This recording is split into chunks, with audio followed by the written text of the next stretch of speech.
करने के लिए हम लोग को सबको घर से निकलना पड़ेगा। आज हम लोगों ने संसद में विरोध किया, न्यायालय में हम लोगों ने पिटीशन डाला और जन जन जागरण चलाकर पूरे भारतवर्ष में जो हम लोग अमेंडमेंट का जो विरोध कर रहे हैं। अल्लाह की अमानत में मोदी सरकार की खयानत। कि मोदी जी जब से गद्दी में बैठे हैं तब से सिर्फ इसका एक ही काम है कि आपस में लड़ाना और सत्ता में कायम रहना। अल्लाह की अमानत में मोदी सरकार की खयानत है। ये वक्त की जमीन किसी की बाप की नहीं, हमारी दान दी हुई जमीन है। हमारी जमीन में हमारा हक है। भारत सरकार ने जो हमें ताकत दी थी, जो संविधान ने हमें जो शक्ति दी थी, उसमें एक जो खयानत करना चाहती है मोदी सरकार, वो कतई नहीं होगा। आप सभी जानते हैं कि आप जो ये वक्त पे जमीन देते हैं वो अल्लाह के नाम पर देते हैं। वो गरीब मजलूमों के विकास के लिए उसका उपयोग किया जाता है। लेकिन अभी कुछ भाइयों ने कहा कि मोदी सरकार कहती है कि जिनका उस पर कब्जा हो चुका है उससे छुटकारा दिलाने के लिए कानून बनाया गया है। आज जो इस काले कानून का समर्थन कर रहे हैं वो लोग इसको हथियाना चाहते हैं संपूर्ण रूप से, इसीलिए उसका समर्थन कर रहे हैं। देश को दिग्भ्रमित किया जा रहा है हिंदू मुसलमान सिख ईसाई के नाम पर। आप सभी जानते हैं जब मोदी जी पहली बार प्रधानमंत्री बने तो पूर्व के कानून भूमि अधिग्रहण बिल को बदलने का काम किया, लेकिन जनता की ताकत ने उसको वापस लेने के लिए मजबूर कर दिया। उसके बाद उन्होंने अनेक कानून लाने का प्रयास किया, लेकिन उनको बार बार मुंह की खानी पड़ी। और मैं आज कहता हूं इस मंच से कि मोदी सरकार, आपने जो अल्लाह के जमीन पर उनके जो ताकत पर हमला करने का प्रयास किया गया है, अल्लाह आपको, खुदा आपको नेता नाबूद कर देगा। भारत के संविधान ने हमें ताकत दी कि हम अपने धार्मिक आधारों पर चलेंगे, हमारा एक अपना धार्मिक आधार होगा। पूरे देश से पूरा विश्व जानता है कि मुसलमान की जब मस्जिद बनती है तो वो उसके खरीदी हुई जमीन पर बनती है, अपनी जमीन पर बनती है। हमारा गुरुद्वारा बनता है तो हम अपने जमीन पर बनाते हैं। कोई चर्च बनता है तो चर्च की अपनी जमीन होती है, लेकिन हम किसी के जमीन पर कब्जा करके कोई अपना धार्मिक स्थल नहीं बनाते हैं। ये कानून लाने का मकसद उनका ये नहीं है कि वो हमारे अधिकार को छीनना चाहती है। वो इस देश में ये जो बंटवारा करना चाहती है कि हिंदू मुसलमान सिख ईसाई बंट जाए और उनका जो राजनीतिक मकसद है मनुस्मृति को लाना, उस पर यह केंद्रित करके काम कर रहे हैं। लेकिन आप लोगों ने जो जज्बा और साहस दिखाया है, मैं हमेशा कहता हूं कि मुसलमान की बात अगर एक सिख करेगा, सिख की बात एक ईसाई करेगा और ईसाई की बात जब एक जैनी करेगा, तब ये हिंदुस्तान रहेगा, नहीं तो हिंदुस्तान बढ़ जाएगा। एक हिंदू भाई अगर जैनियों की बात करेगा, वो अगर मुसलमानों की बात करेगा तो वो फिरका फरक कहलाएगा। क्या होगा? वो बोलेंगे कि ये लोग तुष्टीकरण कर रहे हैं। ऐसा नहीं है।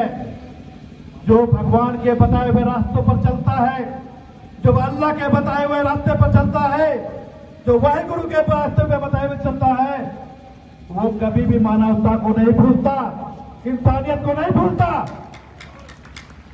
इसीलिए हम आज आपको ये एहसास दिलाते हैं, आपको वादा करते हैं कि आपकी लड़ाई में हम भी आपके साथ हैं और कंधा से कंधा मिलाकर चलेंगे और इस लड़ाई को जीतेंगे।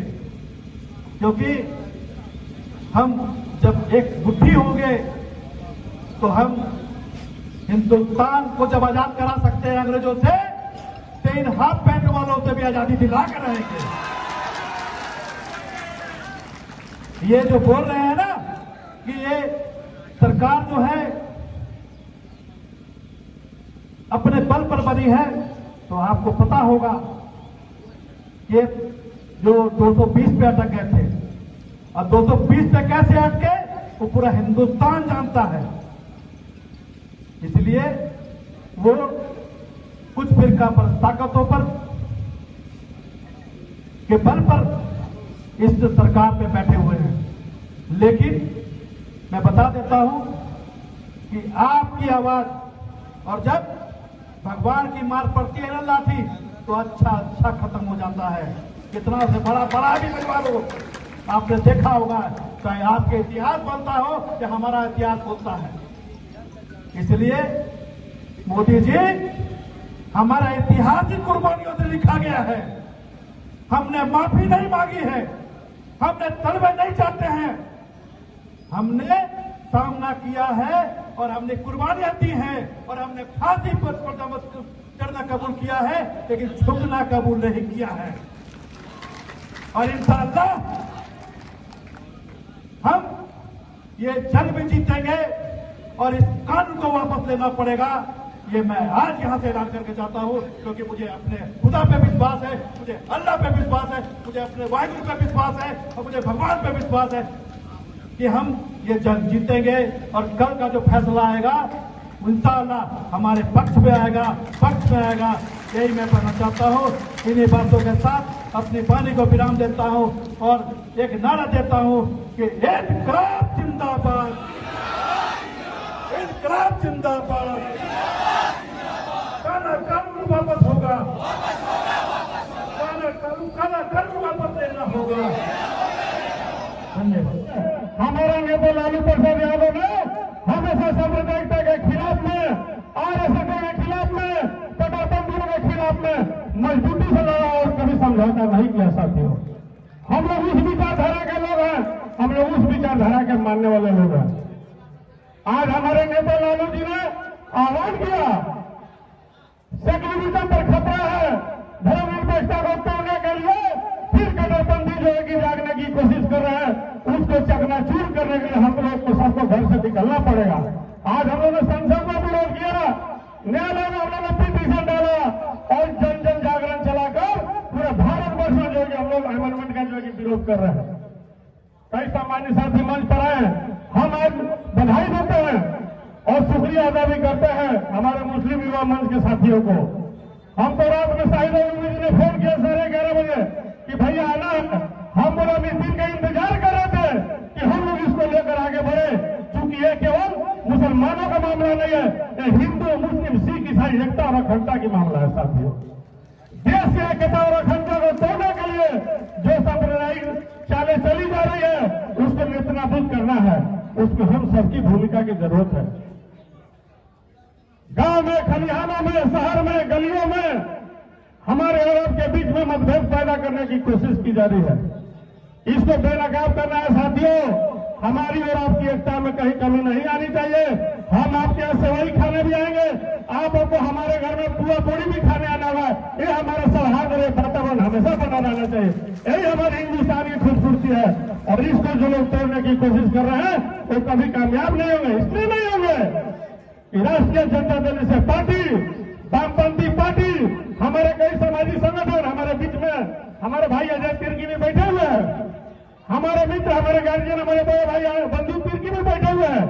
ये संघर्ष का पहचान है साथियों, ये जुल्म का पहचान है साथियों। इसके खिलाफ में हम लोग किसी भी तरीके से पीछे नहीं हटेंगे और जब तक न काला कानून एक पीछे नहीं होगा, नहीं हटेगा, तब तक हम अंतिम सांस तक लड़ते रहेंगे। चाहे जो इसको हिंदुस्तान में दो फाड़ करना पड़े।